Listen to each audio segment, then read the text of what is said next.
Bonjour Armel. Bonjour Armel.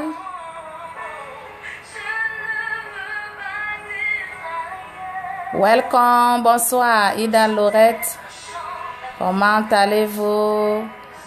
Bonsoir. Bonsoir Madame Arlise. Bonsoir Madame Arlise. Welcome, welcome, welcome, welcome. Connectez-vous. Connectez-vous. Voilà, nous allons parler. You are welcome, you are welcome, you are welcome. You are welcome. Wow.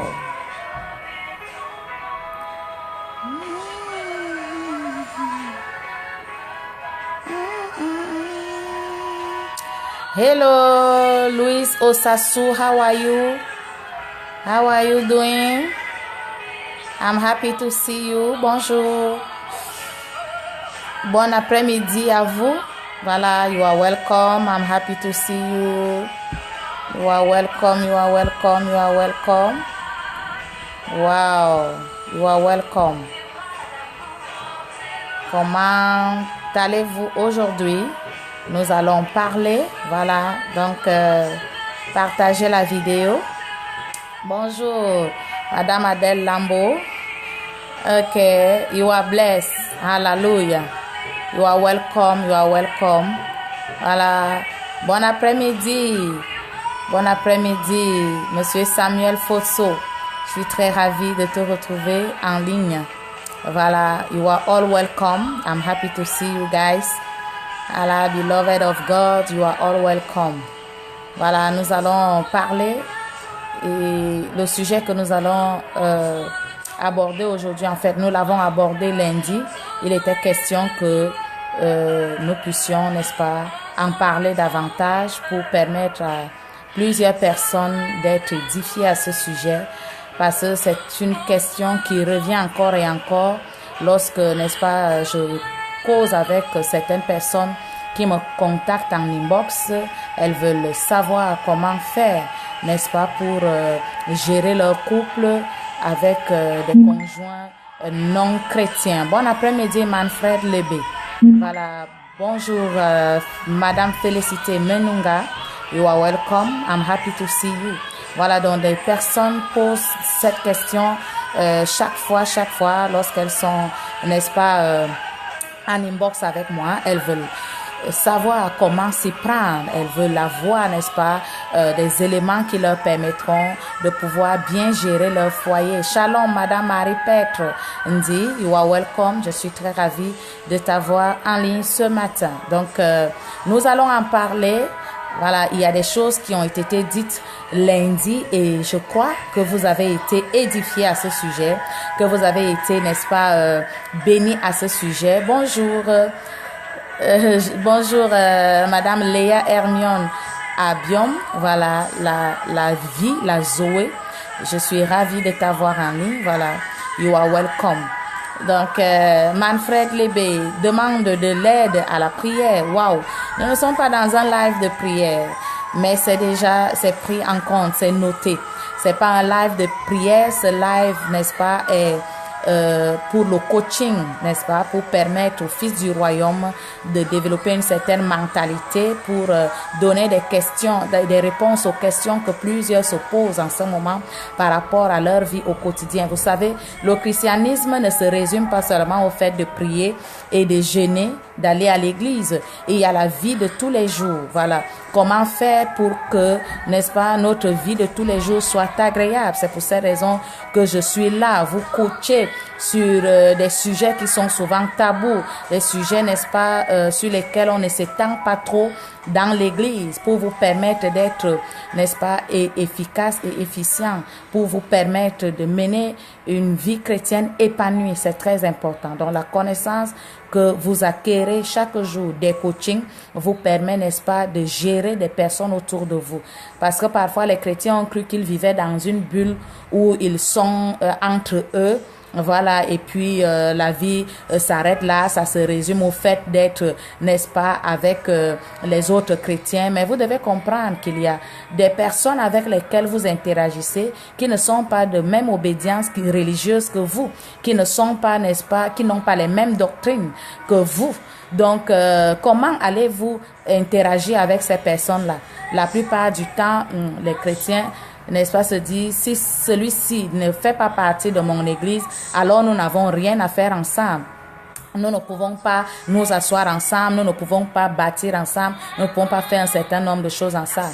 Et d'où plusieurs couples, n'est-ce pas, ont divorcé parce que avant de naître de nouveau, peut-être ce couple était marié. Maintenant, l'un des conjoints a accepté Christ dans sa vie comme son Seigneur et Sauveur personnel, l'autre n'a pas accepté, et celui qui a accepté traite son conjoint qui n'a pas accepté de sorcier, de vampire et autres. Bon après-midi, Borel Daris, you are welcome, partagez la vidéo. Donc on commence à traiter son conjoint de sorcier, on commence à traiter sa conjointe de sorcière, à dire toutes sortes de choses juste parce que elle n'a pas encore, n'est-ce pas, accepté Christ comme nous. Et je vous ai dit la dernière fois que le fait que votre conjoint n'ait pas encore accepté Christ ne fait pas de lui un sorcier ou une sorcière, ne fait pas de cette personne une mauvaise personne. C'est juste que elle a besoin du temps, elle a besoin, n'est-ce pas, du temps pour comprendre un certain nombre de choses. Parce que vous devez comprendre que vous qui êtes né de nouveau, toi qui es né de nouveau, tu as la possibilité de comprendre certaines choses. Tu as, n'est-ce pas, d'autres valeurs maintenant qui t'influencent.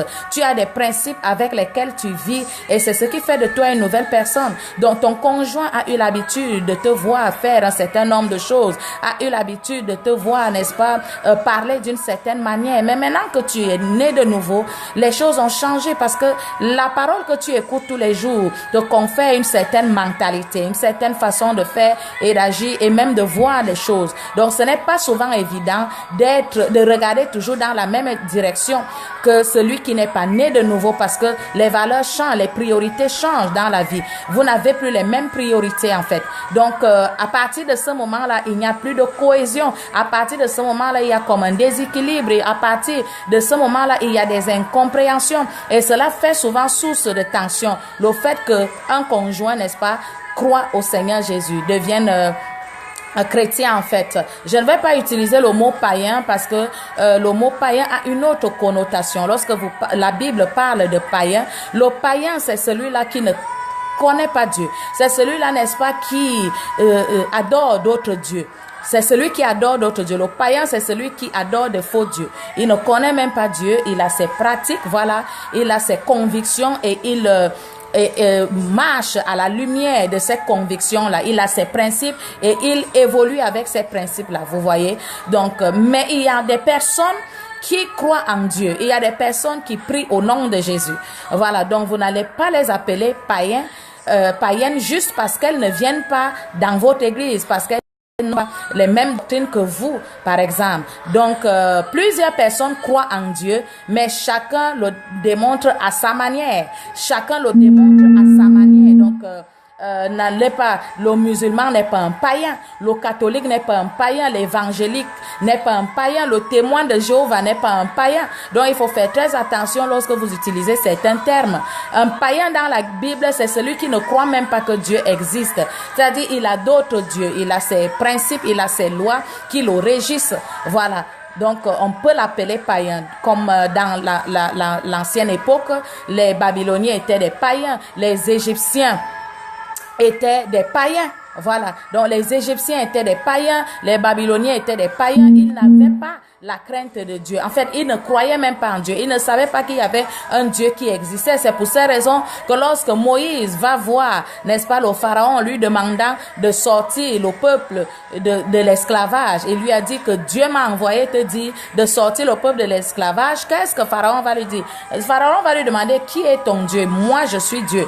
Donc moi, parce que lui, il a grandi, il a été, n'est-ce pas, formé comme un Dieu. On lui a dit en fait qu'il était un Dieu.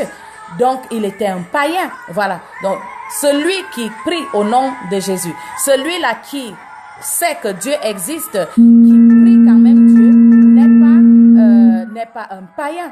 N'est pas un païen. Donc, vous êtes voilà, dans un service de coaching. Restez connectés jusqu'à la fin. Nous sommes en train de voir comment quelqu'un qui est né de nouveau peut vivre avec une personne qui n'est pas née de nouveau. Comment gérer son foyer avec quelqu'un qui n'est pas né de nouveau.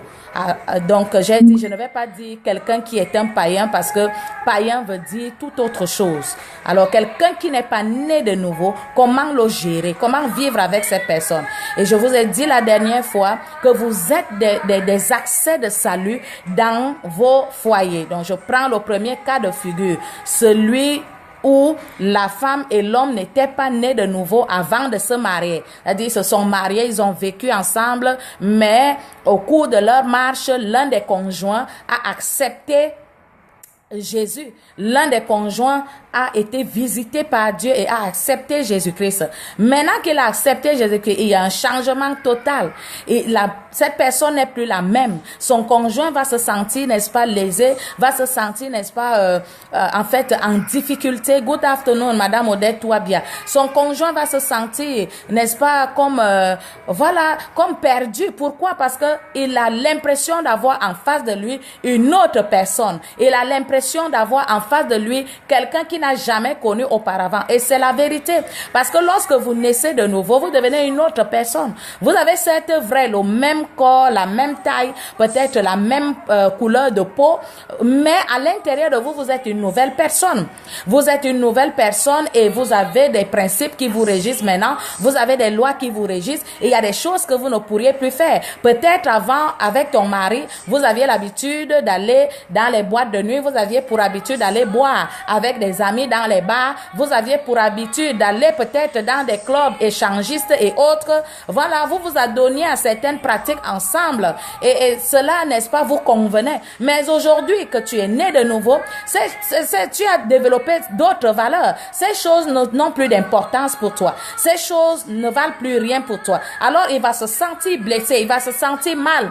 Pourquoi? Parce qu'il savait qu'il avait sa partenaire. Elle savait qu'elle avait son partenaire avec qui ils avaient l'habitude de faire toutes ces choses. Bonjour, Solange Gaël, you are welcome. Ils avaient l'habitude de faire ces choses. Maintenant, vous n'avez plus le même langage. Lorsque lui va dire, par exemple, que tout va mal, toi, tu as un enseignement. Tu reçois des enseignements qui te disent, en fait, même si la réalité dit que tout va mal, la vérité est que tout va bien. Lorsque tu vas lui dire, non, tout va bien, il va te dire, mais tout va mal. Moi, je vois que tout va mal. Comment peux-tu me dire que tout va bien? Pourquoi? Parce qu'il ne comprend pas les choses de l'esprit, il ne comprend pas. La Bible dit qu'un homme, n'est-ce pas, animal, ne comprend pas les choses de l'esprit. Elles sont étranges pour lui. Il ne les comprend pas, il ne les cerne pas. Donc, lorsque tu vas lui dire un certain nombre de choses, il ne les comprendra pas parce qu'il n'a pas été initié à pouvoir les comprendre. Et toi maintenant, comment l'amener à comprendre? Toi qui as donc déjà été éclairé, toi qui es né de nouveau, la première chose, tu dois être conscient que tu es un accès de salut dans cette maison. Tu as un accès de salut dans ce foyer. C'est-à-dire, si tu es avec cet homme, si tu es avec cette femme qui n'est pas encore converti, qui n'est pas encore né de nouveau, ta responsabilité première, c'est d'être conscient de la place que Dieu t'a donnée dans ce foyer. C'est-à-dire, tu es un accès de salut. Dans le livre de 1 Corinthiens, chapitre 7, le verset 12, n'est-ce pas, à 16, la Bible nous parle et nous dit que l'homme qui est né de nouveau, ou la femme qui est née de nouveau, sanctifie son mari. Sanctifie son mari et ses enfants. Donc, toi qui es né de nouveau dans ce foyer-là, tu es un accès de salut. Tu sanctifies ton mari. C'est-à-dire, à cause de ta présence, ton mari est mis à part. Il est justifié à cause de ta présence parce que tu es né de nouveau. Tes enfants sont sanctifiés. Ton mari est sanctifié. Maintenant, il faudrait juste que lui-même, n'est-ce pas, ouvre son cœur à Jésus-Christ. Ouvre son cœur à l'évangile. Donc, tu es un accès de salut dans cette maison, dans ce foyer, dans cette famille, tu es un accès de salut. C'est la même chose avec des personnes qui ne sont pas nées de nouveau. Si tu te retrouves à vivre avec des personnes qui ne sont pas nées de nouveau, qui ne croient même pas en Dieu, comment vas-tu faire? Comprends que dans cette maison, dans cette famille, tu es un accès de salut. C'est la première chose dont j'ai parlé lundi. La deuxième chose, j'ai dit, ton attitude compte beaucoup. Parce que les gens regardent plus à ce que tu fais qu'à ce que tu dis. C'est-à-dire, tu peux leur dire beaucoup de choses, mais si toi-même tu ne pratiques pas ces choses que tu leur dis, elles n'auront aucun impact sur leur vie. Elles n'auront aucune influence sur leur vie. Donc, tu dois, bien aimer, revoir ton comportement. Tu dois revoir ta façon de faire dans ce foyer-là. Hallelujah. C'est très important. Tu dois voir ta façon de te comporter, ta façon de parler. Est-ce que vous savez qu'il y a des hommes qui me disent souvent, pasteur, vraiment, ça ne vaut même pas la peine que ma femme vienne à l'église. Ça ne vaut pas la peine parce que j'ai l'impression qu'elle est devenue pire qu'elle ne l'était avant. Vous voyez, au lieu qu'elle soit une femme soumise, une femme douce, une femme aimable, une femme attentionnée, elle devient comme un lion. Elle devient comme un lion et l'homme commence à se poser des questions.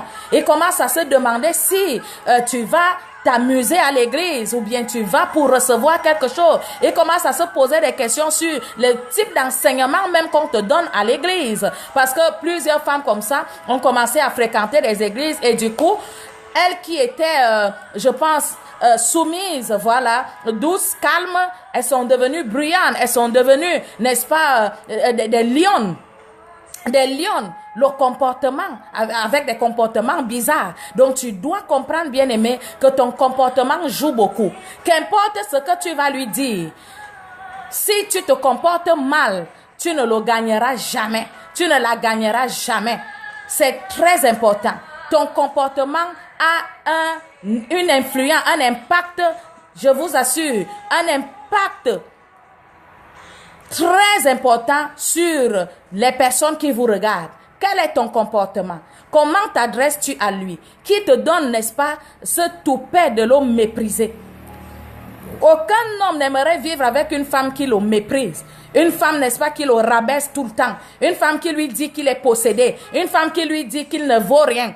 Juste parce qu'il n'est pas né de nouveau, juste parce qu'il ne va pas à l'église. Il ne vaut rien, il n'est rien. Voilà, il est possédé. Voilà, il est un Satan. Tu lui as même déjà donné tous les noms possibles. Parce que lui ne vient pas à l'église. Il faut faire très attention. Et tu dois comprendre qu'à force de dire qu'il est un démon, à force de dire qu'il est un vaurien, à force de dire ces choses sur lui, ne t'attends pas à ce qu'il change un jour. Parce que tu vas récolter ce que tu dis. Ces paroles que tu décrètes sur lui, tu finiras par les récolter. C'est très important. Bonjour, pasteur Fécondité. Bonjour. Bon après-midi, conso romérique. Donc, c'est important que tu comprennes comment ces choses-là fonctionnent. Comment est-ce que ça fonctionne? C'est très important, bien-aimé. Ton comportement. Comment te comportes-tu? Est-ce que vous voyez des femmes qui battent à l'église matin, midi, soir? Elles dorment à l'église. Elles passent des nuits à l'église. Elles ne prennent plus soin de leur maison. Elles ne prennent pas soin de leurs enfants, de leur mari. Elles vont d'église en église pour aller prier, je ne sais pour qui et pourquoi. C'est-à-dire, elle passe tout le temps à aller à l'église. Qu'en est-il de ton mari? Qu'en est-il de tes enfants? Qu'en est-il de ta femme? Et j'ai dit la dernière fois, il y a un temps pour chaque chose. Il y a un temps pour prier. Il y a un temps pour prendre soin de son mari. Bon après-midi, Madame Hélène. Il y a un temps pour prendre soin de ses enfants. Il y a un temps pour prendre soin de sa maison. Il y a un temps pour travailler. Il y a un temps pour tout. Et tu as besoin juste, n'est-ce pas, de t'organiser. Tu as besoin de te discipliner. Tu as besoin, n'est-ce pas, de mettre certaines choses en place, de l'ordre dans ta vie. Tu ne peux pas, c'est-à-dire pencher d'un côté plus que d'un autre, parce que le côté que tu es en train de léser là va souffrir. Ce côté va souffrir et c'est pour cette raison que beaucoup de femmes viennent chercher des prières du genre. Après que tu aies donc laissé ton mari, n'est-ce pas, les enfants, la maison, il va chercher quelqu'un d'autre qui viendra faire le travail que tu n'es pas en train de faire. Parce que tu te dis, je m'en vais prier, je suis maintenant, n'est-ce pas, né de nouveau, je vais à l'église et c'est tout. Non! C'est Dieu lui-même qui a institué le mariage. Le mariage est une institution divine. Et ce mariage a besoin que toi-même tu puisses y travailler pour qu'il marche, pour qu'il fonctionne bien. Tu as des responsabilités, n'est-ce pas, dans ce mariage. Tu as des responsabilités dans ces mariages. Tu as des obligations dans ces mariages. Et tu dois bien aimer tout faire pour ne faillir en rien. Ton comportement est très important. Comment te comportes-tu? Tu passes le temps à prier matin, midi, soir. Tu as fini de prier à l'église. Tu reviens maintenant à la maison. Tu te remets encore à prier. Après que tu aies prié, n'est-ce pas, à l'église. Attends. Tu es en train de chercher quoi? Et je vous ai dit la dernière fois, le mari peut même être là en train de t'attendre. Toi, tu prends... C'est-à-dire, il y a des femmes qui sont long courrier. Lorsqu'elle démarre là, oh my God, elle ne s'arrête plus. S'il n'est pas 3 heures, elle ne lâche pas. Et quand bien même elle finit par aller se coucher, dès que l'homme veut la toucher, non, elle ne veut pas. Elle est spirituelle. Elle est spirituelle, n'est-ce pas? Elle veut recevoir des révélations de Dieu. Non, elle veut que Dieu lui parle. Donc il ne faut pas la toucher n'importe comment. Tu es en train de faire quoi là? Tu es en train de chercher quoi? Et il y a un temps pour chaque chose. Est-ce que vous savez même qu'en tant que femme mariée ou homme marié, avant de prendre un programme de jeûne, et de prière, tu dois d'abord consulter ton mari. Tu dois consulter ta femme. Vous devez tomber d'accord avant de t'engager dans ce programme de jeûne et de prière. C'est pas que quand l'homme va venir te toucher, tu commences à lui dire, je suis en train de jeûner. Je suis dans un programme de 70 jours de jeûne et de prière. Bonjour Jean-Jacques, je vais très bien. Je suis dans un programme de 70 jours de prière. My God, tu es dans un programme de 70 jours de jeûne et de prière et tu ne m'en informes pas. Toi, tu viens me le dire quand moi je veux déjà mes choses. C'est là que tu me dis que non, attention, je suis dans, n'est-ce pas, dans une posture où je ne peux pas. Je ne peux pas le faire. Tu n'as rien compris. Avant même de prendre ce programme, tu dois lui dire, est-ce qu'il est d'accord? S'il n'est pas d'accord, bien aimé, laisse l'affaire là. Mais si tu continues à jeûner, à prier, sache qu'à tout moment, quand il va vouloir ces choses, tu dois les lui rendre, tu dois les lui donner. C'est très important, tu dois les lui donner.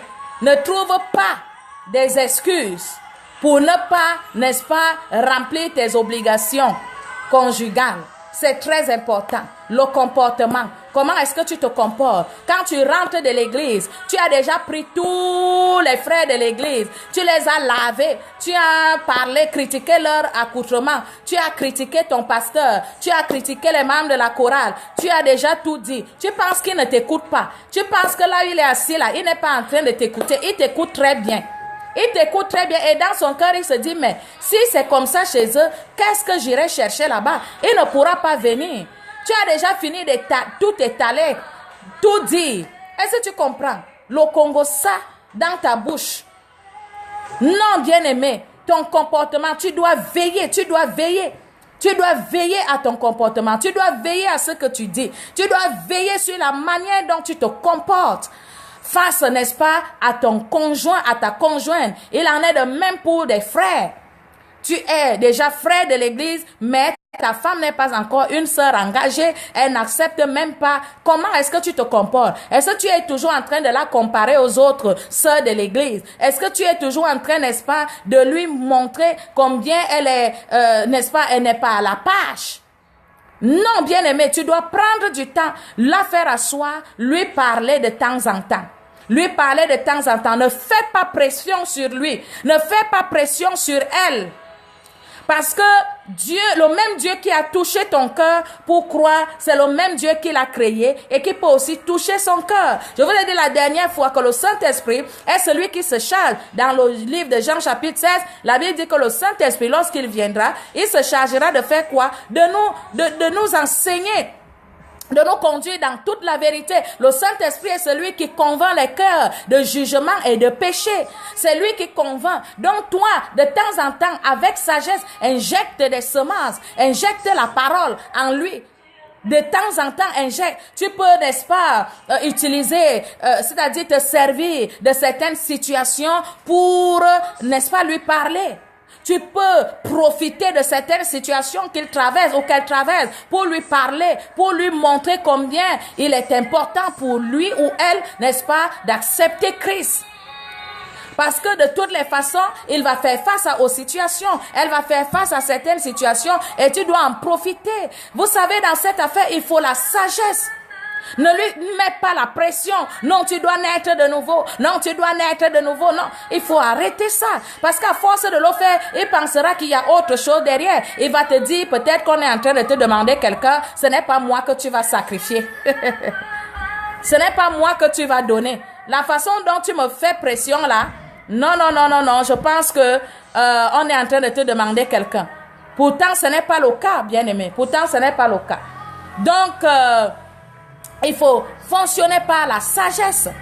Par la sagesse. C'est toi, n'est-ce pas, des situations auxquelles la personne fait face pour lui donner des conseils, pour, n'est-ce pas, lui dire qu'il est important pour elle de croire. Prends aussi des témoignages des frères. Lorsque toi tu rentres dans le service, qu'est-ce que tu dis? Après que tu as écouté, n'est-ce pas, un message, qu'est-ce que tu lui dis? Est-ce que tu partages avec lui? Est-ce que tu dialogues avec elle? Est-ce que tu lui dis que, écoute chérie, je viens, n'est-ce pas, d'écouter quelque chose là qui m'a édifié, j'aimerais partager cela avec toi. Voilà, j'ai écouté ça. C'est très important. Prends les témoignages des frères, prends les témoignages des sœurs, prends les témoignages des personnes dont, n'est-ce pas, la vie a été impactée par la parole. Partage ces témoignages avec lui. Et tu sais, un jour, il va faire face à ce type de situation et il va se dire, mais ma femme m'avait donné un témoignage de quelqu'un qui a traversé cette situation et qui s'en est sorti. Peut-être vaudrait mieux pour moi d'aller la revoir, qu'elle m'en parle encore et qu'on aille voir son pasteur. Le comportement est très important. Vous savez, un jour, il y a une femme qui avait cru, elle était mariée et elle a cru. Le Seigneur lui a fait grâce, elle a reçu Jésus dans sa vie comme son Seigneur et Sauveur personnel. Et son mari était toujours ivrogne. Son mari tapait sur elle. C'était ingérable en fait. La situation s'empirait de jour en jour. Et elle venait toujours voir le pasteur. Oh, pasteur, vraiment, mon mari, il m'a encore tapé. Il a encore. Quand elle voyait des couples à l'église qui étaient épanouis, qui servaient Dieu ensemble, ça la dérangeait, ça lui faisait mal. Et tout le temps, elle venait voir le pasteur et dit, vraiment, pasteur, ça ne va pas. Vraiment, pasteur, voilà encore ce qu'il a fait. Voilà encore. Et le pasteur lui a dit, tu sais quoi? Le problème, c'est que lorsqu'il rentre souvent, toi, tu commences à crier sur lui. Tu commences à dire, tu étais où? Tu es encore allé boire, n'est-ce pas? Tu es, n'est-ce pas, un ivrogne? Tu es, un vaurien, un salaud. Je ne sais même pas ce que je fais avec toi. Tu commences à lui dire toutes sortes de choses. Tellement il a été habitué à tes injures que ça ne lui fait même plus rien. Donc, quand il veut sortir pour aller boire avec les amis, il boit jusqu'en saoulé. Après, il rentre. Ce qui est souvent étonnant, c'est que le saoulard n'oublie jamais la direction de sa maison. Donc, le gars rentre très sous là. Et puis, le pasteur lui a dit, non, ce que tu as l'habitude de faire là, il faut changer ton comportement. Il faut changer ton attitude. Lorsqu'il entre comme ça, accueille-le. Voilà, accueille-le. C'est-à-dire, fais comme s'il n'avait même pas bu. Fais comme s'il était rentré et il était normal. Arrête de le critiquer. Arrête, n'est-ce pas, de l'insulter. Arrête de le rabaisser. Il faut arrêter ça. Et le pasteur lui a dit, la prochaine fois qu'il reviendra sous, déshabille-le, voilà, fais-lui prendre un bain. Fais-lui prendre un bain, déshabille-le, voilà, enlève ses chaussures et tout, change-le. Le matin, quand il va se réveiller, bien propre, n'est-ce pas, il comprendra que tu l'aimes effectivement. Vous savez, cette affaire d'amour là, c'est pas seulement lorsque tout va bien. C'est pas seulement lorsque tout va bien. Il y a des hommes que vous avez épousés, peut-être tu as épousé un homme qui était bien, mais à cause des circonstances de la vie, peut-être qu'il a perdu son emploi, il a perdu et puis il est devenu ivrogne du jour au lendemain. Comment tu vas gérer ça? Comment est-ce que tu vas gérer ça? Il te faut la sagesse. Pour ces raisons que j'ai dit, il faut la sagesse. Il faut la sagesse. Il faut fonctionner par la sagesse. Et le pasteur de lui dit, cet homme-là, lorsqu'il reviendra, ton mari, voilà comment tu dois te comporter. Voilà comment tu dois le prendre. La femme a fait cela, je vous assure. Lorsque l'homme s'est réveillé, il s'est réveillé bien propre et tout. Il dit, mince alors. Mais ma femme, qu'est-ce qui est arrivé? Qu'est-ce qui s'est passé? Je sais que ce n'est pas comme ça que je me suis couchée hier. Je n'étais pas propre comme ça. Sa femme lui dit que non, j'étais lavée, je t'ai fait prendre ton bain et puis j'étais changée et tout. Voilà, et la femme dit, le mari dit, waouh, merci beaucoup. Je comprends aujourd'hui que tu m'aimes vraiment. Et il lui dit, amène-moi à l'église. Vous voyez, l'attitude, le comportement. Ton comportement peut amener quelqu'un à changer, à te suivre ou à ne jamais te suivre. C'est toi-même qui rends souvent. Bonjour, bonsoir, Olimar, you are welcome. C'est toi-même qui rends souvent ton mari plus païen qu'il ne l'est en ce moment. C'est toi qui rends ta femme plus païenne qu'elle ne l'est en ce moment. Imagine-toi en train d'aller épouser une femme qui est païenne, qui n'a pas, n'est-ce pas, les mêmes valeurs. Une femme, en fait, quand je dis païenne, c'est trop dit. Je vous ai expliqué dès le départ. Imaginez que vous épousiez une femme qui n'est pas chrétienne ou un mari qui n'est pas chrétien, n'est-ce pas, qui ne sert pas Dieu comme vous le servez, avec les mêmes principes, de la même manière, parce que il y en a plusieurs qui servent Dieu mais pas de la même manière. Donc le fait que quelqu'un ne sert pas Dieu de la même manière que toi ne veut pas dire qu'il est païen. Alors, donc imagine-toi en tant que chrétien allant épouser une femme qui n'est pas chrétienne. Non, tu vas souffrir. Pourquoi? Parce que cette femme-là, il y a des choses qu'elle ne comprendra jamais. En fait, il va falloir du temps pour qu'elle les comprenne. Il faudra beaucoup de temps pour qu'elle comprenne un certain nombre de choses. Donc toi, si tu étais déjà à un certain niveau spirituel, il va falloir que tu redescendes encore pour lui expliquer. Donc, tu vas d'abord marquer un arrêt dans ta vie pour l'aider à grandir et à arriver à ton niveau. Donc, il va falloir du temps pour qu'elle comprenne un certain nombre de choses. Parce que, n'est-ce pas, son niveau de compréhension est trop bas. Maintenant, si tu l'aimes, tu vas accepter de te sacrifier pour pouvoir l'aider à comprendre, à parvenir à un certain niveau de maturité afin que vous puissiez avancer ensemble. Si un aigle épouse, n'est-ce pas, un poussin, il sera difficile à cet aigle-là de voler plus haut, d'aller plus loin, parce que pendant que l'aigle veut voler plus haut, le poussin va dire, moi je veux évoluer ici bas, je veux évoluer ici, je ne veux pas aller loin, moi je tourne là, si je vais très loin c'est à 1 kilomètre et puis je reviens, à 1 mètre autant pour moi et puis je reviens. Mais l'aigle, lui, vole plus haut et il va plus loin. Donc si quelqu'un qui est né de nouveau à l'église et qui a une certaine maturité spirituelle va épouser une sœur mondaine, en fait une sœur qui n'est pas née de nouveau et qui n'a pas un certain niveau spirituel, il va d'abord marquer un temps d'arrêt dans sa propre vie pour s'investir dans la vie de cette sœur, pour l'amener à comprendre un certain nombre de choses, pour l'amener à grandir spirituellement. C'est très important. Donc rares sont les cas où les gens réussissent souvent, mais je ne dis pas que c'est impossible. C'est possible. Donc, en tant que chrétien né de nouveau, si tu veux te marier, prends une sœur qui est, n'est-ce pas, une sœur qui écoute la parole, une sœur, n'est-ce pas, qui est spirituellement élevée, une sœur dont tu penses être capable de t'aider à évoluer plus rapidement, que ce soit spirituellement, que ce soit financièrement, que ce soit matériellement, c'est à tous les niveaux.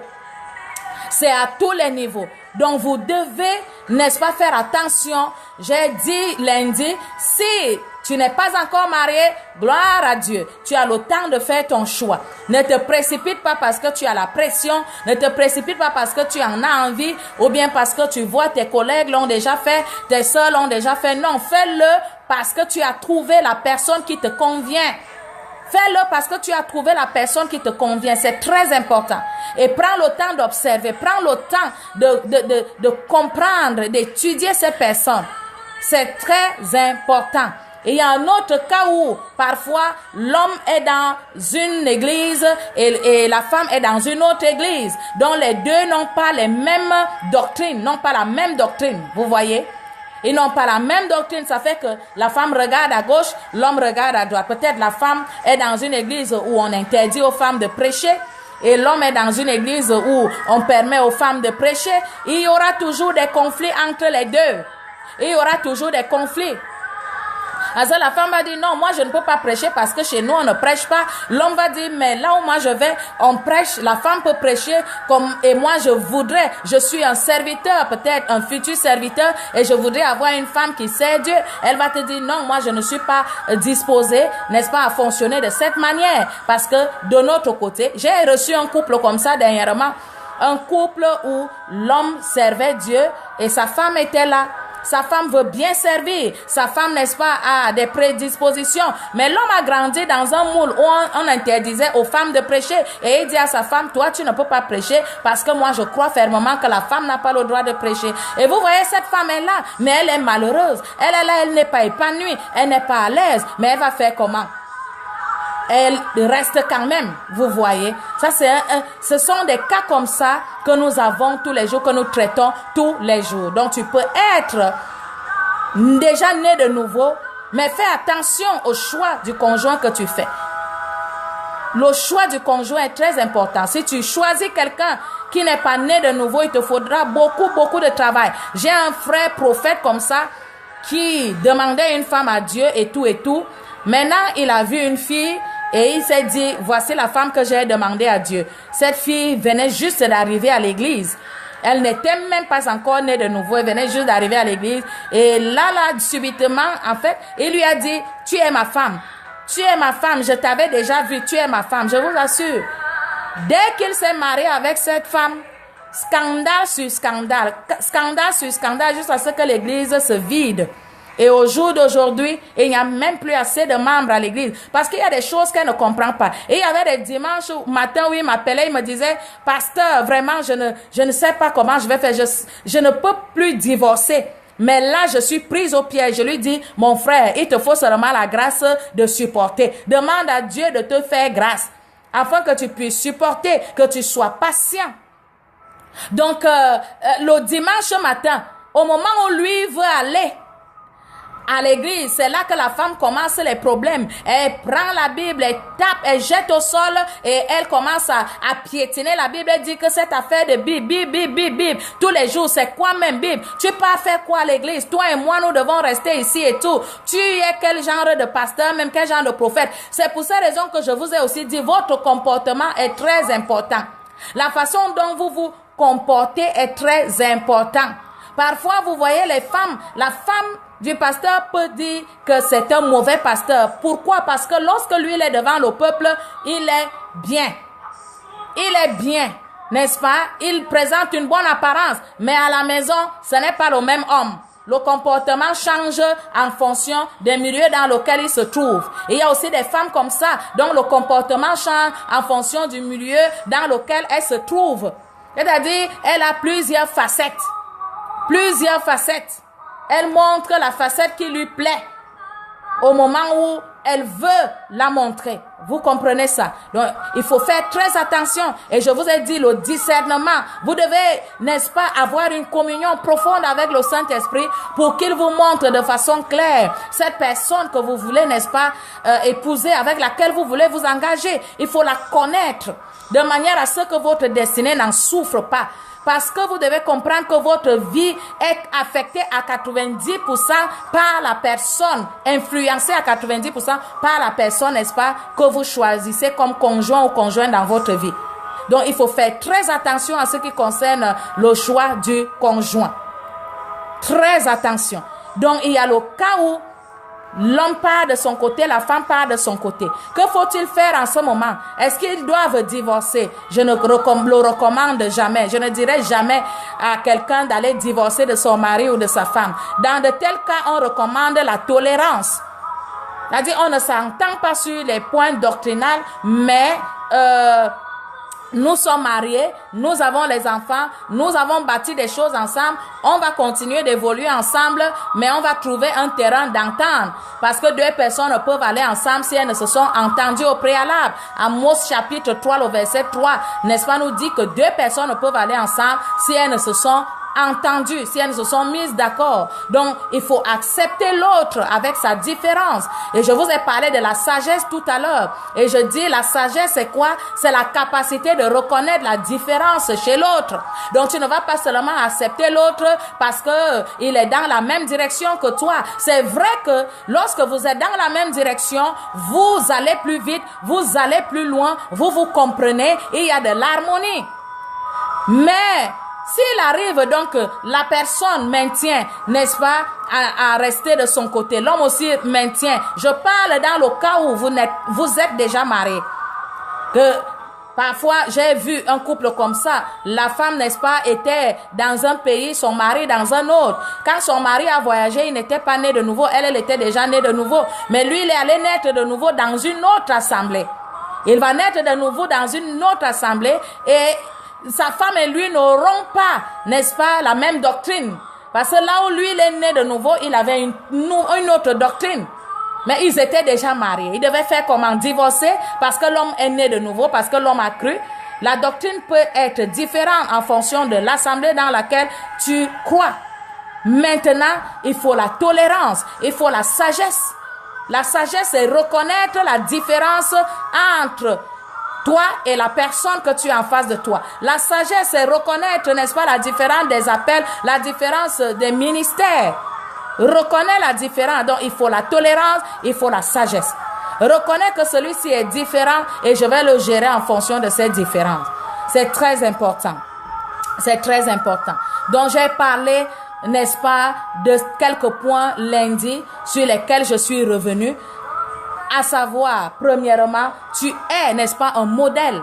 Tu es un accès de salut dans ce foyer, dans cette famille, dans cette maison. Deuxièmement, ton comportement joue un grand rôle. Comment te comportes-tu en tant que fils du royaume? Comment parles-tu? Quelle est ton attitude? Comment t'adresses-tu à ta femme, à ton mari? Comment est-ce que tu le gères? Il y a des maris qui sont tels que lorsqu'ils, n'est-ce pas, sont appelés au ministère, ils ne prennent pas le temps de faire asseoir leur femme et de leur dire, voilà, j'ai été appelé au ministère, je vais, n'est-ce pas, servir mon Dieu, je vais m'engager dans le service. Voilà, voilà. Tu la fais asseoir et tu lui expliques comment ça se passe. Tu lui expliques ce qui est en train de se passer, les changements qui sont en train, n'est-ce pas, de prendre place dans votre foyer. Tu dois lui expliquer tout ça. Et ne va pas chercher qu'elle devienne aussi pasteur comme toi. C'est très important.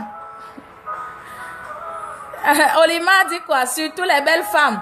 Elles ont tous les problèmes du monde. Les hommes, faites très attention aux belles femmes. Sinon, nous allons tous se retrouver où? Au village. De si je savais. Nous allons nous retrouver au village de tout je savais. Olima Rateba. Olima Rateba. Tu dis que les hommes doivent se méfier des belles femmes, n'est-ce pas? Waouh! Ah, en tout cas, c'est ta conception des choses, mais je dis, toutes les belles femmes ne sont pas dangereuses, ne sont pas mauvaises. Toutes les belles femmes ne sont pas dangereuses et mauvaises. Le plus important, c'est d'avoir, n'est-ce pas, une communion avec le Saint-Esprit. Il faut avoir une communion avec le Saint-Esprit pour que personne ne reste devant toi avec un masque. Et il y en a plusieurs qui vont venir te chanter, Samuel Fosso, qui vont venir te chanter des louanges, qui vont te dire combien, n'est-ce pas, elle va te dire combien elle t'aime. Elle va te dire qu'elle t'aime tellement. Tu es l'amour de sa vie. Elle ne peut pas vivre sans toi et autres. Alors que c'est une banditasse. C'est une banditasse. Il faut avoir la révélation, n'est-ce pas?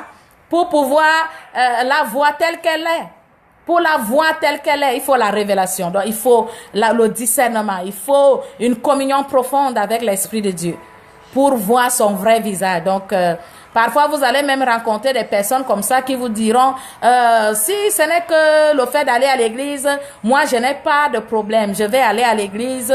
Après, nous allons nous marier. Et le frère commence à venir à l'église. Le gars est engagé. Il est motivé. Il est là matin, midi, soir. Alléluia, amen.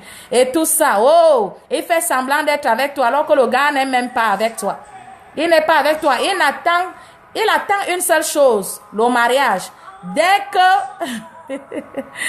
que tu t'es marié avec lui, c'est terminé. Il te dit l'affaire d'église, arrête-moi ça. Moi, je te permettais d'y aller avant parce que je voulais me marier. Maintenant qu'on est marié, c'est moi, n'est-ce pas, le roi ici. C'est moi qui donne des ordres et toi, tu exécutes. Donc, parfois, tu peux même avoir quelqu'un qui te donne l'impression qu'il est zélé alors que c'est un bandit. Et il y a des femmes qui vont te donner l'impression, surtout les femmes là, elles sont très fortes. Elle va te faire croire qu'elle est zélée, qu'elle aime Dieu alors que c'est toi qu'elle vise. Dès qu'elle t'a eu, c'est terminé. Elle te dit l'affaire d'église là, fiche-moi d'abord la paix avec. Laisse-moi tranquille. Donc c'est très important. Jean-Jacques, il faut la révélation. Ok, gloire à Dieu. Ok, Jean-Jacques dit quoi? Que les belles femmes sont trop convoitées. Ok. Les belles femmes sont convoitées, c'est vrai, mais vous savez, la vraie beauté, elle est d'abord à l'intérieur. Lorsque vous regardez Proverbe 31, quelle est la femme, n'est-ce pas, que Proverbe 31 décrit? Quelle est la femme que Proverbe 31 décrit? Est-ce que Proverbe 31 décrit une femme qui a une belle apparence? Proverbe 31 décrit une femme qui a un bon comportement. Une femme qui a un bon comportement. Les belles femmes sont très convoitées. Je ne suis pas contre cela. Mais vous savez, la beauté, elle est d'abord interne. Les belles femmes qui n'ont rien à l'intérieur, qui sont vides de l'intérieur, n'auront pas de mari. Elles auront des amants, elles auront des gens qui les convoitent, mais n'auront pas de mari. Pourquoi? Parce que une belle femme, lorsque tu la regardes de loin, tu vas la contempler, tu vas la convoiter. Mais à partir du moment où tu l'auras de plus près, tu comprendras qu'elle est vide de l'intérieur, qu'il n'y a rien en elle.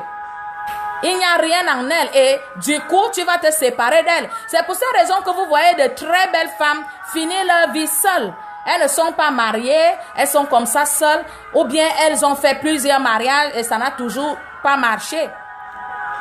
Pourquoi? Parce que c'est-à-dire, au-delà de la beauté physique, il faut la beauté interne.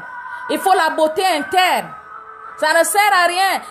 Les femmes pensent souvent que c'est le fait, n'est-ce pas, d'être belle à l'extérieur qui fera d'elles des femmes convoitées, des femmes admirées et autres. Non. Moi, je connais des femmes qui, extérieurement parlant, n'est-ce pas, je ne vais pas dire ça. Parce que ce sont des créatures de Dieu et Dieu les a faites belles. Donc, elles sont belles à leur manière, à leur façon. Donc, tu dois comprendre ça. Et il y en a des femmes, n'est-ce pas? Bonjour Cathy, j'ai reçu des femmes comme ça qui sont venues me voir. Elles se lèvent et disent, maman, regarde-moi. Maman, regarde-moi. Regarde ma poitrine. Regarde. Elle se tourne comme ça. Elle dit, maman, regarde. L'homme là va dire qu'il cherche quoi? Il va dire qu'il cherche quoi dehors? Une belle femme comme moi. Il va dire qu'il cherche quoi? Vraiment, il faut aller voir même avec qui il est en train de me tromper. Avec qui il est en train de me tromper. Elle n'a pas de sens, elle n'a pas de forme, elle n'a pas ceci, elle n'a pas cela. Mais cette femme a ce que toi tu n'as pas. Elle a une beauté intérieure. Elle a un charisme. Est-ce que tu comprends? Elle a un charisme, elle a des valeurs que toi tu n'as pas. Donc, la beauté externe ne sert à rien. Elle peut faner. La beauté extérieure peut faner. Mais ce qu'on recherche, c'est le caractère interne, c'est la beauté intérieure. C'est ce que Proverbe 31 nous dit. Donc les gens ont besoin non seulement des femmes qui sont belles, n'est-ce pas, physiquement, mais des femmes qui sont aussi belles spirituellement, intellectuellement, financièrement, socialement, à tous les niveaux. Est-ce que vous êtes avec moi? Oh, c'est très important, bien-aimé, c'est très important. Donc, c'est pour cette raison que j'ai parlé du comportement tout à l'heure. Que si vous n'avez pas un bon comportement, même si vous vous êtes déjà marié, l'homme là va regretter de vous avoir rencontré, de vous avoir choisi comme épouse. C'est très important. Il va regretter ça tous les jours. Vanouko, l'emballage du bonbon ne fait pas tout, pasteur. C'est ce qui est à l'intérieur. C'est vrai. C'est ce qui est à l'intérieur. Tu peux voir l'emballage qui brille. Bou, bou, bou, bou, bou, bou, bou. Mais dès qu'on a enlevé l'emballage, là, on met dans la bouche. Pouah! On rejette ça très rapidement. C'est pas bon du tout. Aïe, on rejette. On ne veut même plus, on ne veut plus passer à côté. Et chaque fois qu'on va voir la couleur de ce bonbon-là, on va fuir. Est-ce que vous comprenez? Parce que ça nous rappelle toujours la mauvaise expérience qu'on a eue. Donc, il faut faire très attention. Vous devez fonctionner par l'esprit. Vous devez faire confiance à l'esprit de Dieu pour vous montrer la personne là telle qu'elle est. Telle qu'elle est. Telle qu'elle est, c'est très important. Donc, j'ai dit en tant que chrétien, le comportement dans le foyer est très important. Le comportement dans le foyer est très important. J'ai dit vos devoirs conjugaux, prenez-les au sérieux.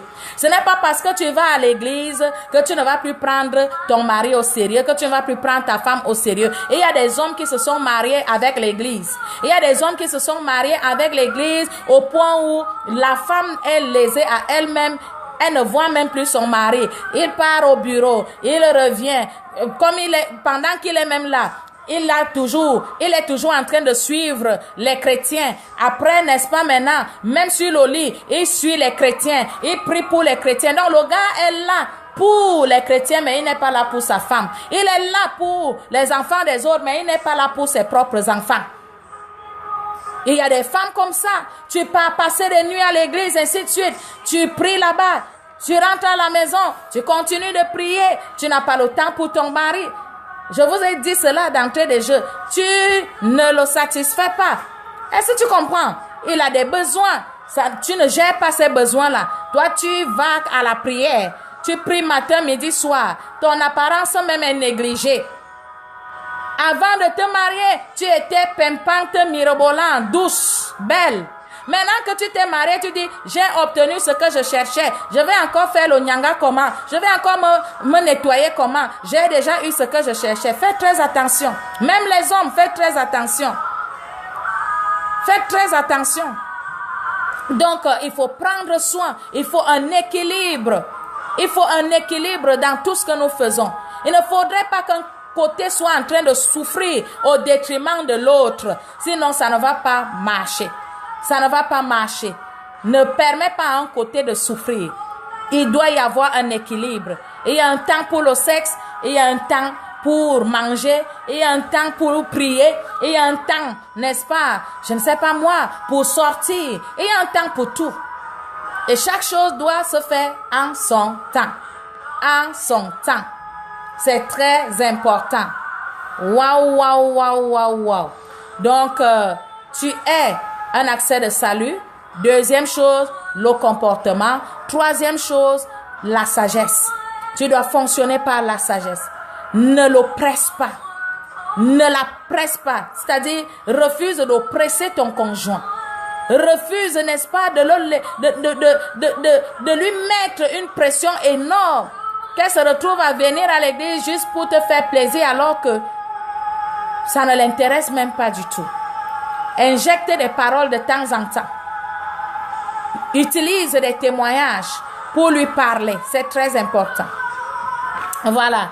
Dédé, Jean-Jacques, elle ne comble pas le ventre et le bas-ventre. Elle ne comble pas le ventre et le bas-ventre. Elle doit combler le ventre et le bas-ventre. Il doit bien manger parce que si l'homme ne mange pas bien, il ne va pas aussi bien, n'est-ce pas, il ne va pas te satisfaire. Il ne va pas te satisfaire, il n'aura pas la force pour bien faire. Vous voyez un peu. Donc, il doit bien manger. Et c'est pour cette raison que vous devez veiller à ce que vos hommes mangent. Vous devez veiller à la, n'est-ce pas, à leur nutrition. Je vous assure, mes bien-aimées sœurs, veillez à leur nutrition parce que si vous ne veillez pas, c'est vous qui allez souffrir. Ils ne seront pas capables de vous satisfaire. Ils ne seront pas capables de vous satisfaire. Je vous assure. Donc, vous devez veiller à ce qu'ils mangent bien, qu'ils soient bien nutris. C'est très important. Sinon, vous serez en difficulté, je vous dis. Ils seront faibles. Ils seront faibles. Ils ne vont pas pouvoir tenir pendant longtemps. La prochaine fois, on va parler, n'est-ce pas? On va parler de ça en profondeur. Vous devez bien vous occuper d'eux. C'est très important. Veillez à ce qu'ils mangent bien. Veillez à ce qu'ils boivent. Je vous dis, parce que si vous ne veillez pas à ce qu'ils mangent bien, c'est toi qui vas souffrir. Tu vas rester dans la jachère. Ou bien il va venir là, il va s'amuser pendant quelques minutes et il va partir. Mais nous, on a félicité, a ouvert les yeux.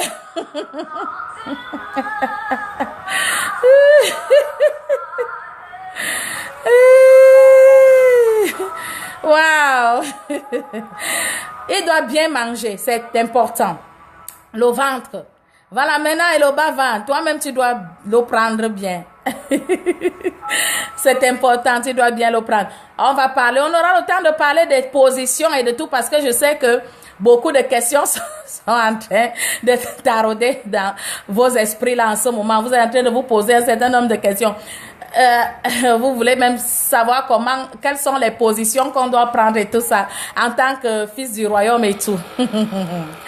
Wow.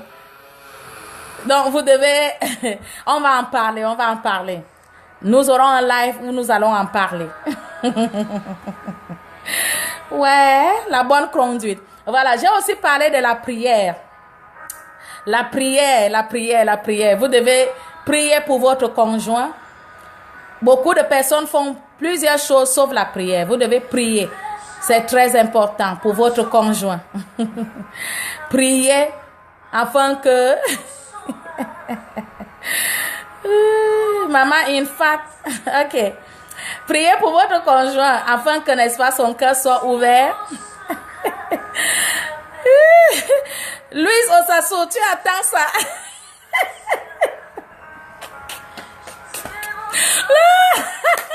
Olimar Ateba pris déjà en langue. Ouais, Seigneur. Aïe, Seigneur. C'est extraordinaire. Olimar Ateba pris en langue. Donc, comme j'ai parlé des positions là, ça t'intéresse? On va en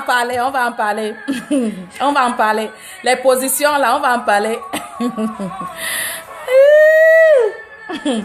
Parce que certaines personnes vont vous dire que les positions là, elles sont diaboliques. Ça ne vient pas de Dieu. Vous savez, il y a des choses dont la Bible ne vous parlera pas. Il y a des choses que la Bible ne vous dira jamais. La Bible ne va pas vous dire comment vous allez faire l'amour à votre femme ou bien à votre homme. La Bible ne va pas vous le dire. Mais vous donne quand même des indices. Louis Osasso, tu attends ça jusqu'à... Ouais, Seigneur, vous êtes extraordinaire. Quel live. Je n'ai jamais autant ri de ma vie pendant les lives. Wow. Donc, voilà, tu dois prier. Évoluons. Tu dois prier. Je crois que nous sommes déjà à plus d'une heure quand même. Donc, dans quelques minutes, je vais clôturer. Voilà. Donc, on va chuter. La prière. Tu dois prier pour ton partenaire. C'est très important. De la même manière que Dieu a touché son cœur, prie afin que l'Esprit de Dieu touche aussi son cœur. L'Esprit de Dieu doit toucher son cœur. Prie pour lui. Mets tes genoux au sol. On a vu un film. Je pense que vous avez aussi regardé ce film sur la prière. War Room. La chambre de guerre. Cette femme-là qui priait pour son mari qui n'était pas croyant. Son mari n'était pas croyant et, n'est-ce pas, s'adonnait à toutes sortes de pratiques, faisait toutes sortes de choses. Et elle a passé son temps à prier pour son mari, jusqu'à ce que son mari, n'est-ce pas, se convertisse et accepte le Seigneur dans sa vie. Monsieur Jean-Jacques, c'est ça qu'ils attendaient. C'est ça qu'ils attendent. Ils attendent quoi? Oh, Lily Montana, you are welcome. C'est Dieu qui voulait que tu sois, n'est-ce pas, que tu écoutes ça pour que ta vie change. Tu es la bienvenue, Lily. Il y a aussi les programmes de prière chaque 6 heures. Chaque 6 heures, j'ai des programmes de prière appelés rosée matinale. Voilà, nous sommes à la rosée matinale chaque 6 heures que Dieu a créé. Maintenant, à 22 heures, nous sommes en direct avec le pasteur Zachary Nyanga. Nous sommes en direct avec le pasteur Zachary Nyanga. Tu n'as qu'à cliquer, n'est-ce pas, à taper son nom dans recherche sur Facebook, Zachary Nyanga. Et puis, tu pourras te connecter au live lorsqu'il sera 22 heures.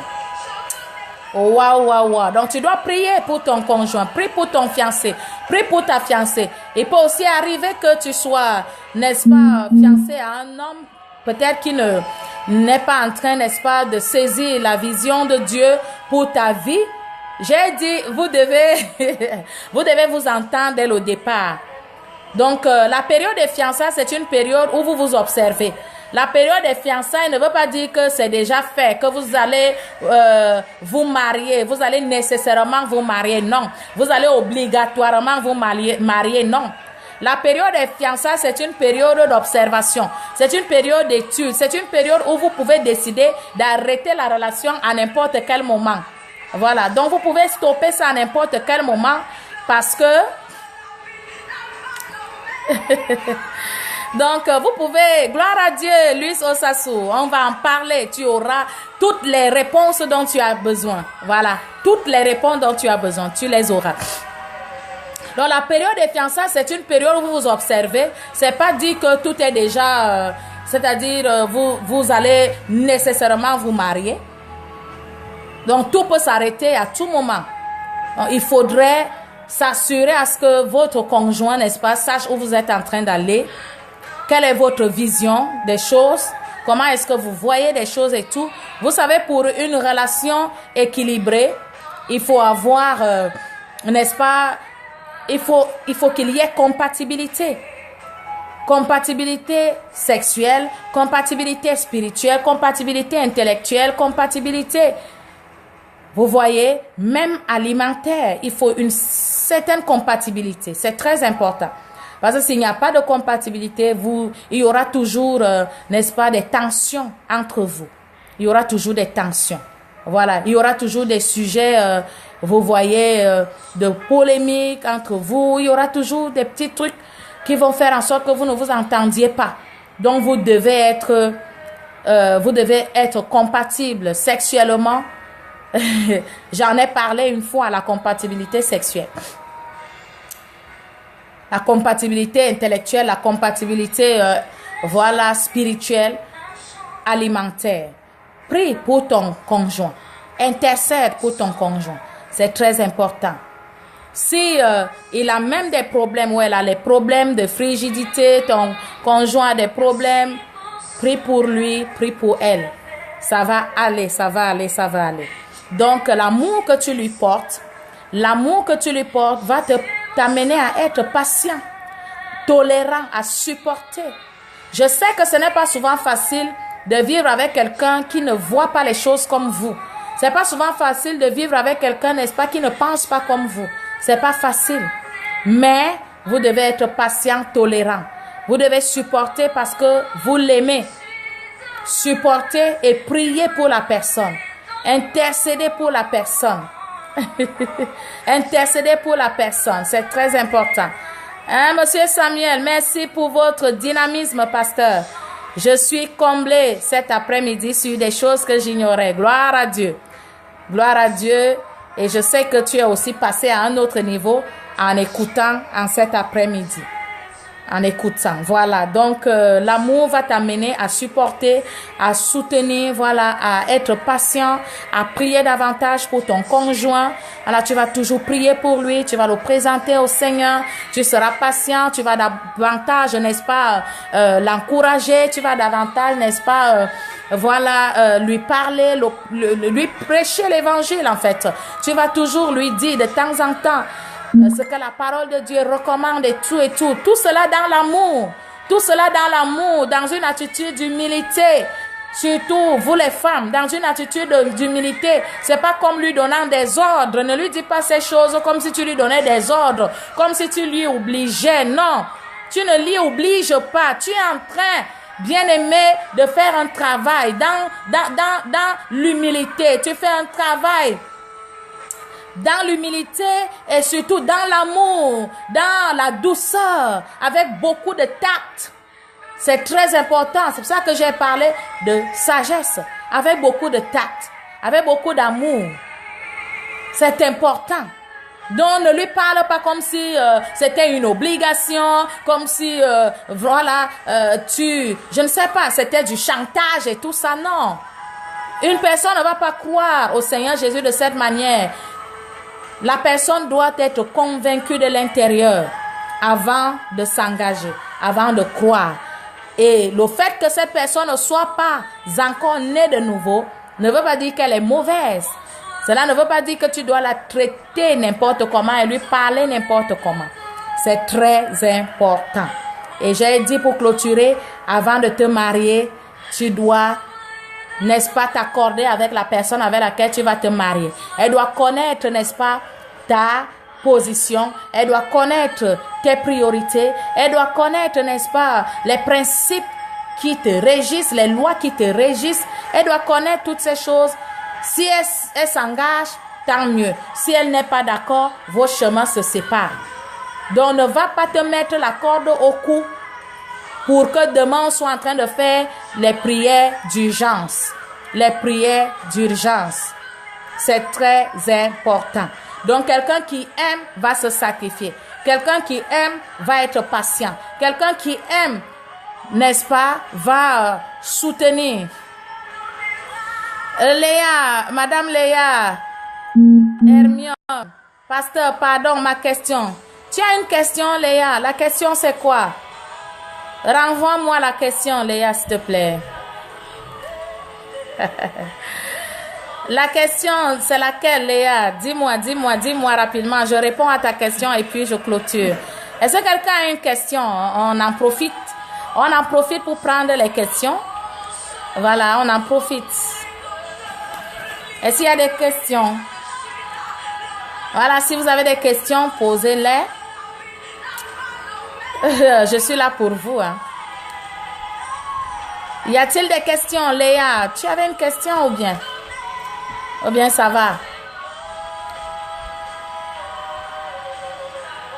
Oh, wow. You are welcome.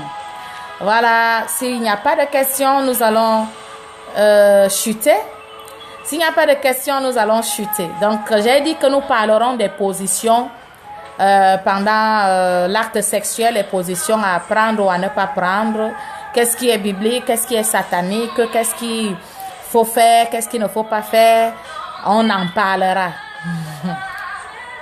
On en parlera. Voilà.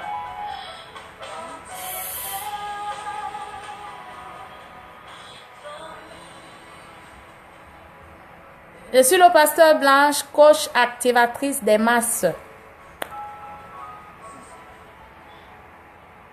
Wow. Bonsoir, Abou Kadir. Donc, j'ai dit qu'on a rosé matinal tous les matins. Ok, comment faire pour amener sa famille à devoir accepter son choix de religion? C'est le même processus. Comment amener ta famille à accepter ton choix de religion? La première chose, c'est d'être, n'est-ce pas, un modèle. Le comportement. Ton comportement est lequel? Si tu te comportais d'une certaine manière avant, n'est-ce pas, de devenir ce que tu es aujourd'hui, avant de devenir ce que tu es aujourd'hui, voilà, est-ce que après que tu sois devenu ce que tu es aujourd'hui, tu as changé? Est-ce que les gens peuvent regarder à ta vie et se dire, tu as changé, tu es devenu une meilleure personne, ou bien tu es devenu pire que tu ne l'étais avant? Parce qu'il y a des gens qui deviennent pires, n'est-ce pas, dont le comportement laisse à désirer après qu'ils soient nés de nouveau. Or, ça ne devrait pas être le cas. Donc, la première chose, c'est la première chose à faire, c'est de bien te comporter, d'être un modèle. La deuxième chose à faire, c'est de prier pour eux. Tu dois prier pour eux, que le voile se déchire et qu'ils acceptent, n'est-ce pas, ta religion. Tu dois prier, intercéder pour eux. Ne le fais pas de temps en temps, fais-le tout le temps. Et aie un désir ardent de les voir, n'est-ce pas, sauvés. Aie un ardent désir de les voir sauvés. C'est très important. Si tu ne brûles pas de l'intérieur, ça ne se fera pas. Tu dois brûler de l'intérieur. Tu dois brûler de l'intérieur. Donc, tu dois aussi leur parler. Tu dois leur parler. Ok, je vais vous lire un passage. Cherchez ma Bible. Ma Bible. Je vais vous lire un passage. Je vais te lire un passage, Fosso. Je vais te lire un passage qui va te dire. Voilà. Sur comment faire pour amener ta famille à accepter ta religion. S'il y a d'autres questions, vous pouvez les poser. Hein? Nous sommes en train de chuter.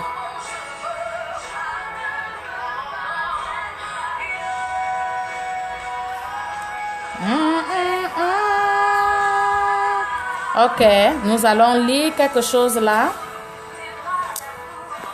Je suis en train de répondre à la question de Fotso. Voilà. Donc, la première chose, soit un modèle. Deuxième chose, soit un homme de prière. Et un ardent désir, un vif désir de les voir, n'est-ce pas, accepter Jésus dans leur vie. La troisième chose que tu dois faire, nous sommes dans le livre de Romains, chapitre 10, le verset 14. Romains, chapitre 10, verset 14.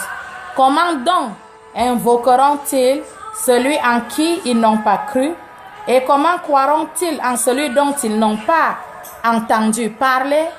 Et comment entendront-ils parler s'il n'y a personne qui prêche? Et comment y aura-t-il des prédicateurs s'ils ne sont pas envoyés? Selon qu'il est écrit qu'ils sont beaux les pieds de ceux qui annoncent la paix, de ceux qui annoncent de bonnes nouvelles. Voilà. Donc, je suis en train de répondre à la question de M. Fosso qui voulait savoir comment faire pour amener sa famille à accepter sa religion. J'ai dit la première chose qu'il devait faire, c'était d'être un modèle pour la famille. C'est-à-dire par ta façon de faire, par ton comportement. Et la deuxième chose à faire, c'était quoi? C'était prier pour les membres de ta famille, afin que le voile se déchire et qu'ils aient accès, n'est-ce pas, à l'évangile, qu'ils acceptent l'évangile, que leur cœur soit ouvert à l'évangile. Et la troisième chose que j'ai lue là, dans le livre de Romains chapitre 10, à partir du verset 14, c'était celle de leur prêcher l'évangile. Tu dois leur parler. Parce que si tu pries seulement pour eux, sans leur parler, il n'y aura pas de très grands changements. Donc tu dois prier pour eux et leur parler. Et toi-même, tu dois, n'est-ce pas, devenir ce que tu es en train de leur prêcher. Donc tu ne vas pas leur prêcher des choses que toi-même tu ne pratiques pas, que toi-même tu ne fais pas. Non, ils doivent voir le changement en toi. Ils doivent voir en toi une nouvelle personne. Voilà. Donc, j'espère avoir donné quelques éléments de réponse à ta question, Monsieur Fotso. Voilà. Est-ce qu'il y avait une autre question? Y a-t-il une autre question? Y a-t-il une autre question? Nous allons chuter. Donc, pour chuter ce soir, j'ai dit, vivre avec quelqu'un qui n'est pas né de nouveau n'est pas souvent facile, mais il faut s'armer de beaucoup de force. Il faut opérer par la sagesse. Il faut opérer par la sagesse. Il ne faut pas faire pression sur ces personnes. Ne fais pas pression sur ta femme, ne fais pas pression sur ton mari. Et j'ai dit, tu es un accès de salut dans ton foyer, dans ta famille, dans ton environnement. Voilà, tu es un accès de salut. À cause de ta présence, ces personnes-là sont déjà à la porte du salut. Et tu dois jouer ton rôle en tant qu'accès de salut dans ce foyer, dans cette famille. La deuxième chose, ton comportement. Tu es en présence d'une foule de témoins. En présence d'une foule de témoins. Tu dois le comprendre. Donc les gens regardent à toi. Les gens regardent à ta façon de faire, à ta façon, n'est-ce pas, de parler, de vivre et tout. Donc les gens regardent. Il faudrait faire très attention. Sois un modèle en parole, en action. Sois un modèle en tout. Et voilà, j'ai dit autre chose. C'est que tu devais opérer par la sagesse. Autre chose encore que tu dois faire, n'est-ce pas, pour amener ton conjoint à te rejoindre, c'est de prier pour lui, prier pour elle. Prie pour les membres de ta famille qui n'ont pas encore cru. Prie pour tes amis qui n'ont pas encore cru. Prends le temps d'intercéder pour eux, de les présenter au Seigneur Jésus. Est-ce que vous savez que vous pouvez vivre avec vos frères et vos sœurs ici sur terre? Mais s'ils ne sont pas nés de nouveau, vous ne les reverrez plus jamais. Donc la seule garantie pour vous de les revoir, c'est qu'ils naissent de nouveau. Si tu les amènes à naître de nouveau, alors tu es sûr qu'au dernier jour, tu les verras. Alors tu es sûr que tu seras avec eux dans la gloire éternelle. Lorsque Jésus-Christ reviendra chercher les siens, n'est-ce pas, tes frères, tes amis partiront avec toi. Et ensemble, vous vivrez éternellement. Oh, merci, Monsieur Samuel Fosso. Gloire à Jésus. Je suis là pour vous. Je suis là pour vous. Voilà, je suis là pour vous et je rends grâce à Dieu pour des millions de personnes. On a déjà dépassé les milliers, les millions de personnes qui sont bénies par, n'est-ce pas, notre ministère. Nous rendons grâce à Dieu pour ça. Donc la prière est très importante. La prière. Wow. Vous devez prier pour vos bien-aimés, vos conjoints et autres. Et j'ai dit, vous devez, n'est-ce pas, manifester l'amour. C'est-à-dire l'amour que vous portez même à ces personnes-là doivent vous amener, n'est-ce pas, à les supporter. Cet amour doit vous amener, n'est-ce pas, à être patient. Cet amour doit vous amener à être tolérant. Vous voyez? Parce que celui qui aime sera tolérant. Celui qui aime sera patient. Celui qui aime va supporter aussi. Va supporter. Donc, tu dois supporter ton mari. Parle-lui avec douceur. Supporte ta femme. Parle-lui avec douceur, avec sagesse, avec beaucoup de tact. Voilà. Donne-lui les témoignages des personnes, n'est-ce pas, qui ont vu la gloire de Dieu dans leur vie.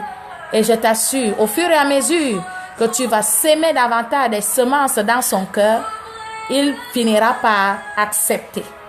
Donc, sois quelqu'un qui est sage et qui fonctionne par la sagesse. Ok, passez un très bel après-midi. J'ai été ravie de passer ces moments de coaching avec vous. Voilà, je n'étais plus avec vous ce soir en tant que pasteur. J'étais là en tant que coach. Effectivement, Léa, beaucoup de personnes témoignent des changements dans leur vie, suite, n'est-ce pas, aux enseignements qu'ils reçoivent. Et il y a le coaching que je fais en ligne, Lily France, des coachings en ligne, voilà. Et là, c'est tout autre chose, hein, c'est tout autre chose. Il y a des coachings en ligne, les gens sont bénis, les gens sont touchés. Je dis, il y a beaucoup à faire.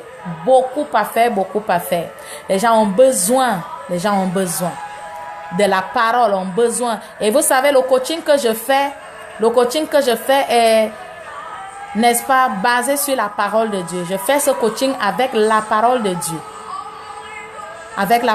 Dieu. Donc, et vous voyez donc que ça a plus d'impact. Ça a plus d'impact. Pourquoi? Parce que la parole, lorsqu'elle vient à vous, elle n'est-ce pas, touche votre esprit, elle touche votre âme et elle touche aussi votre corps. Elle touche votre corps. Donc cette parole-là pénètre votre esprit, votre âme et votre corps. Le coaching est fait au travers, n'est-ce pas, de la parole. Au travers de la parole. You are blessed. You are so blessed. Merci d'être resté connecté. Merci d'avoir invité. Si vous ne l'avez pas fait, si vous n'avez pas partagé la vidéo, faites-le avant de partir. Partagez la vidéo dans les groupes à vos amis. Ils pourront suivre même après. Ils pourront suivre après. J'espère que vous avez été édifiés par ces moments de partage et vous en serez davantage si vous, n'est-ce pas, entrez dans notre chaîne YouTube. Nous avons une chaîne YouTube, le pasteur Zachary Nyanga et moi. Voilà, donc vous allez à YouTube et vous allez taper pasteur Zachary Nyanga et Blanche Nyanga. Pasteur Zachary Nyanga et Blanche Nyanga. Et vous verrez là-bas des vidéos qui vont vous édifier davantage, n'est-ce pas, qui vont vous faire beaucoup de bien. J'ai une page, n'est-ce pas, officielle, Pasteur Blanche. Donc, si vous tapez sur Facebook, Pasteur Blanche, vous pourrez voir toutes mes publications et de très belles choses sont dites là-bas qui vous édifieront davantage. Vous pourrez aussi aller, n'est-ce pas, sur la page officielle de mon époux, le pasteur Zachary Nyanga. Voilà, vous allez taper pasteur Zachary Nyanga et vous verrez aussi les publications qu'il fait là-bas. C'est extraordinaire ce que ce monsieur dit, ce qu'il incarne et ce qu'il dégage. Wow! Donc, c'est mon coach. Je suis coach, mais j'ai un coach. C'est extraordinaire. Donc, mais à 22h aujourd'hui, nous aurons direct avec lui, avec le pasteur Zachary Nyanga. Mais vous irez dans son compte Zachary Nyanga, pas pasteur Zachary Nyanga. Vous irez sur son compte Zachary Nyanga et dès 22h, nous serons en live avec lui. Donc, vous serez davantage édifiés par, n'est-ce pas, ces enseignements. Je vous assure, vos vies ne seront plus jamais les mêmes. Je suis ce que je suis aujourd'hui grâce à ces enseignements. Les enseignements m'ont permis d'extérioriser toutes les bonnes choses qui étaient en moi, de me développer. Wow, de me développer. Donc, vous devez vous connecter à ce live. Oui, aujourd'hui. Aujourd'hui, lorsqu'il sera 22h. Voilà. Lorsqu'il sera 22h, allez sur Zachary Nyanga. Lui, Lily Montana, 22h. Zachary Nyanga, tu tapes Zachary Nyanga et puis tu vas le voir en live à 22h00. Voilà, donc sois connecté à cette heure-là et tu vas écouter des choses que tu n'avais jamais entendues auparavant. Que tu n'as jamais entendues auparavant, voilà. Donc, you are so blessed, you are so blessed. Merci d'être resté connecté. Pour ceux qui veulent le coaching en ligne, contactez-moi. Donc, vous allez juste m'envoyer l'invitation, n'est-ce pas, sur mon compte Blanche Nyanga. Blanche Nyanga, vous tapez Blanche Nyanga et vous verrez toutes mes publications. Envoyez-moi l'invitation et je vous dirai quelles sont les modalités. Comment faire pour être coaché. Et je vous assure, vos vies ne seront plus jamais les mêmes. Vous allez entendre des choses que vous n'avez jamais entendues. À n'importe quel sujet, je vais vous donner des orientations. Voilà, je vais vous aider et vous ne serez plus jamais les mêmes personnes. Passez un très bel après-midi. You are so blessed. Et on se donne rendez-vous lorsqu'il sera 22h. Wow, wow, wow.